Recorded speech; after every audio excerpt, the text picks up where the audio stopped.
Morning বন্ধুরা, very good morning. আজকে আমার একটা নতুন সকাল এলো আর চলে এলাম গুড মর্নিং বলতে। তো বন্ধুরা, ভেরি গুড মর্নিং। খুব সুন্দর একটা সকাল আজকে দেখছি, বেশ ভালো লাগছে। আর একটু একটু একটু একটু ঠান্ডা হাওয়া দিচ্ছে, যেটাই আর দুদিনই পাবো, তারপর তো হয়ে গেল সারা বছরের নয় গরম শুরু।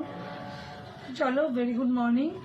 যাদের যেরকম পরীক্ষা আছে আজ যেন ভালো হয়, আর যাদের পরীক্ষা নেই তাদেরও যেন দিনটা ভালো যায়। তোমার আমাদের মতো সকলের মা বোন দিদিদের দাদাদের বাবাদের কাকাদের জেঠুদের সকলের দিনটা ভালো যায়। একটা সুন্দর দিন, শুভ সকাল সবাইকে, ভেরি গুড মর্নিং। খুব সুন্দরভাবে দিনটা শুরু করো, তারপরে ইচ্ছা থাকলে সারাদিনটা সকলের ভালো যাবে, সবার সব কিছু ইচ্ছা পূর্ণ হবে। চলো, ফের আবার কথা হচ্ছে। আজকের মতো এটুকুই, শুভ সকাল।